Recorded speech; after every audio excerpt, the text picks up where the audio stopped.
I really wanted to go into radio, and somewhere along the way, one of my advisors talked me out of it. Said, "You will never get a job in radio. There is no money in it, and certainly no jobs in Pittsburgh." I should have known right there that it was time to go into radio. Eventually, I had to go back to school, went focused on radio entirely, got myself an internship at WDVE, and stalked the program directors until they hired me. Music is a big part of my life, and I'd love to do a lot more with the music scene in Pittsburgh and getting that a little more exposure where I can. And in terms of local bands, we have stuff that we dedicate on the X just to focusing on them, and I hope that that lifts them up and lets them know that what they're creating is worth something, it's important to people, and to keep going. Know that people will discourage some of your dreams, but if you believe in them and you can focus, they can happen.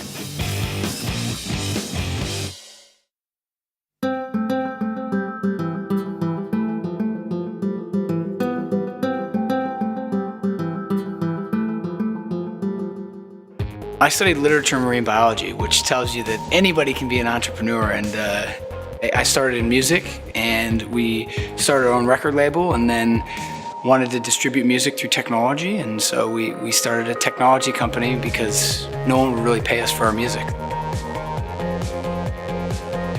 We definitely have a global perspective on bringing our technology to different markets, and it's been awesome to be able to do that from a place like Pittsburgh. The philosophy behind the way we work, and I think you'll find this with a lot of other companies in the region, is we love to create. The focus is on creation, making anything. We're always looking to find an opening where we can build a better experience. We have an open culture, and what that does is that allows everybody's personality to make up the culture, and it becomes an organic, breathing thing, and it's pretty awesome.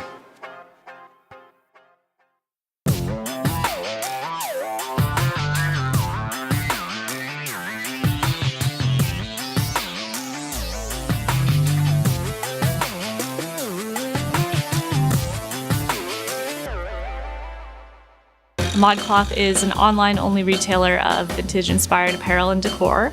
We work with independent designers from across the world, and we also get our customers involved in everything we do, including having our customers help us pick which products we actually sell on the site.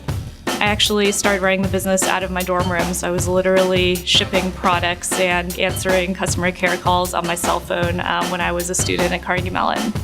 So at ModCloth, rather than deciding on the trends and dictating them to our customers, we ask our customers what they like. We work with our designers to get samples before they've even put them into production, and our customers get to vote and let us know what we should sell on our site. Good ideas are kind of easy to come by, but actually being able to follow through and execute on those great ideas, that's where kind of the true entrepreneurs are born.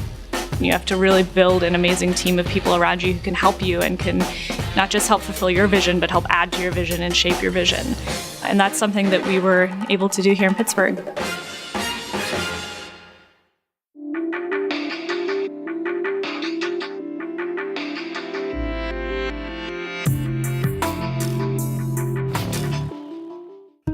Thread takes trash and turns it into jobs and useful stuff that people love. So we take trash from the streets of Port-au-Prince, Haiti. With partners, we convert it into plastic flake, and then it comes to the United States to be turned into actual fabric. The idea is we saw so much trash and so much poverty in places like Haiti that we figured if we could solve both problems at once, we'd be ahead. And more importantly, the Haitian people would be ahead. Thread's not a nonprofit organization, it's a for-profit organization. So we did that on purpose. The idea that we don't have to raise money from donors to have an impact. We can be a profitable business and then use the money that we make to give back to the communities that we serve. There's a ton of energy in Pittsburgh right now, particularly around things like social entrepreneurship, what we're doing. It's the greatest place, I think, in the country to start a business. And if that business has an impact on people, that's all the better to us. I realized after the earthquake in Haiti that it's not what you want to do, it's what impact you want to have. And getting the chance to go to Haiti really threw that into focus, and it changed my life.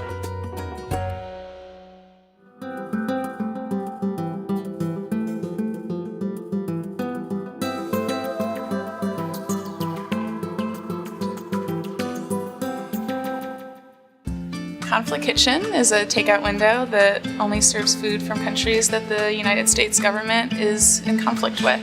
We change about every 6 months to do a new country. We use the food as the bait to create the interaction. We not only prepare the food from that country, but we do interviews and background research and create publications that are presented with the food. So we get to raise awareness to a lot of people about the countries that we're involved in. One of the goals of the project is to give people a more nuanced perspective of the countries that we're in conflict with.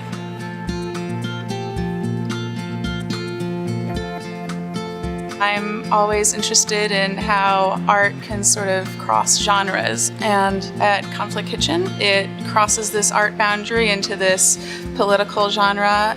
Well, I think my motivation at Conflict Kitchen is not to necessarily change anybody's opinions or open anybody's minds, it's just to get people to start thinking.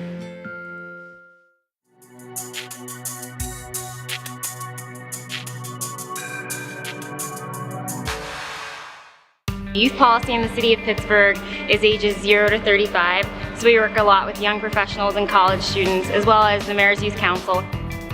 For me, having the opportunity to play a role in the future of your city or the current state of your city is a really great opportunity. Not many mid-20-year-olds are working in a mayor's office in any major city in the country. I think Pittsburgh is a great place to start out your career and get your feet wet. There's a lot of people around here that have been doing these jobs for 10, 20 years that love to help young people and work with young people to mentor them.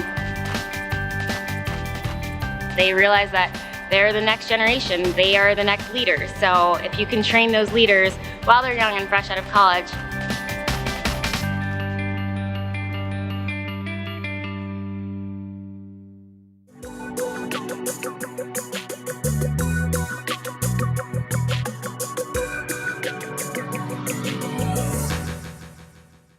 Cure is a, we call it extra local urban Mediterranean food. We're here to be a non-pretentious neighborhood restaurant.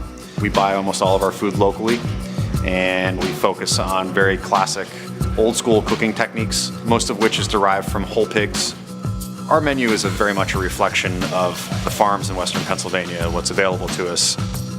We moved back to Pittsburgh basically to do this. I think it's really important for me to be here. I think this place is very much a reflection of who I am. We come in here every day to be creative and do what we love to do the best we can do it, and how it supports farming, and how the concept of writing a menu based on what's available to you instead of writing a menu based on what you want to cook. Just cooking food gets boring. It turns into a job. I'm really not capable of fitting into another mold. And I like feeling like I'm making a difference. That encourages me to come in and use every piece of the pig or use every scrap of the carrot.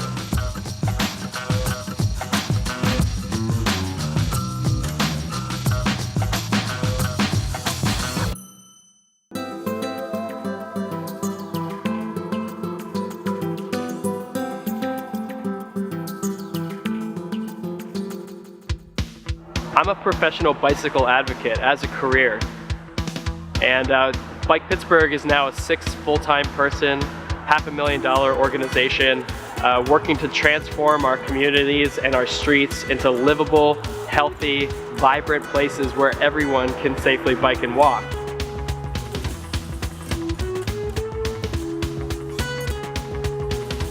We're really thought leaders bringing these ideas to the city of Pittsburgh, and we're really proud of what we've been able to do in a short amount of time. What inspires me is seeing more people bike and walk as their primary choice of transportation, having fun out there, feeling safe, exploring our beautiful neighborhoods and riverfronts by bike. And it's so incredible to see it actually happen before my eyes.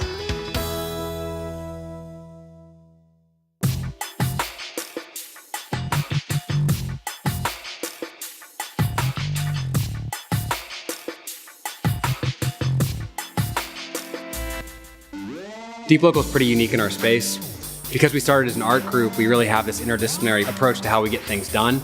So the ideas really start as a team, as a collective, and then we execute the full idea all in-house. and really about being an amateur. I think by being naive when we go and work with a technology or a piece of equipment we don't know how to use to start with and learning, we're really free to be inventive about how we can use that tool.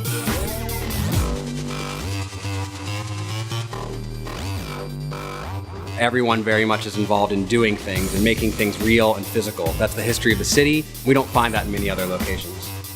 When I walk into work, I don't feel like I'm actually going to a job. And people say this, but it's really true at some point, and we have that at our company right now where everyone really is a part of something bigger. We feel like we're making an impact in the world. All of that really comes from my background running an art group. It just happens to take place in the business world.